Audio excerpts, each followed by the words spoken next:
شعبان کی 15ویں شب برات کہلاتی ہے، یعنی وہ رات جس میں مخلوق کو گناہوں سے بری کر دیا جاتا ہے۔ اور شب برات کے بارے میں تقریباً 10 صحابہ کرام سے احادیث مبارکہ منقول ہیں۔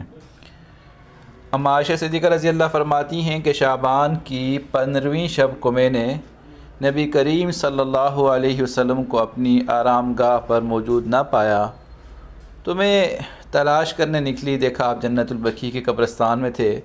پھر مجھ سے فرمایا کہ آج شعبان کی 15ویں رات ہے، اس رات میں اللہ رب العزت آسمان دنیا پر نزول فرماتے ہیں اور قبیلہ بنی کلب کی بکریوں کی بال کے تعداد سے بھی زیادہ گناہگاروں کی بخشش فرما دیتے ہیں۔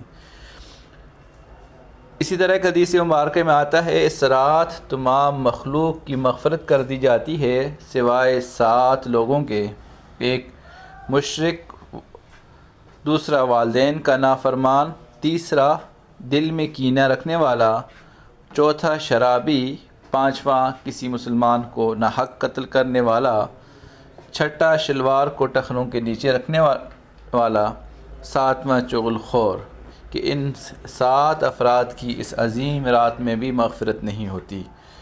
حضرت علی رضی اللہ تعالیٰ عنہ سے روایت ہے کہ اس رات عبادت کیا کرو اور دن میں روزہ رکھا کرو۔ اس رات سورج غروب ہوتے ہی اللہ اپنے بندوں کی طرف متوجہ ہوتے ہیں اور اعلان ہوتا ہے، کون ہے جو گناہوں کی بخشش کروائے، کون ہے جو رزق میں وسعت طلب کرے، کون مصیبت زدہ ہے جو مصیبت سے چھٹکارا حاصل کرنا چاہتا ہے۔ ان حدیث مبارکہ اور صحابہ کرام کے عمل سے ثابت ہوتا ہے کہ اس رات میں 3 کام کرنے چاہیے کہ قبرستان جا کر مردوں کے لیے ایصال ثواب اور مغفرت کی دعا کی جائے، لیکن یاد رہے نبی کریم صلی اللہ علیہ وسلم سے ساری زندگی میں صرف 1 مرتبہ شب برات میں جنت البقیع جانا ثابت ہے۔ اس لیے اگر کوئی شخص زندگی میں 1 مرتبہ بھی اتباع سنت کی نیت سے چلا جائے تو اجر و ثواب کا باعث ہے، لیکن پھول، پتیاں، چادریں چڑھانا، چراغاں کرنا، ہر سال جانے کو لازم سمجھنا، اس کو شب برات کے ارکان میں داخل کرنا یہ ٹھیک نہیں۔ جو چیز نبی کریم صلی اللہ علیہ وسلم سے جس درجے میں ثابت ہو، اس کو اسی درجے میں رکھنے کا نام دین اور اتباع دین ہے۔ دوسرا کام جو اس رات کیا جائے، اس رات میں نوافل، تلاوت، ذکر و اذکار کا اہتمام کرنا۔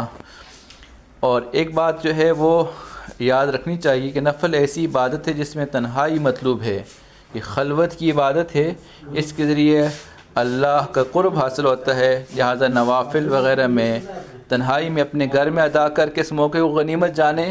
نوافل کی جماعت، مخصوص طریقہ اپنانا درست نہیں۔ یہ فضیلت والی رات میلے اور اجتماع منعقد کرنے کی رات نہیں، بلکہ گوشہ تنہائی میں بیٹھ کر اللہ سے تعلقات بنانے کی رات ہے۔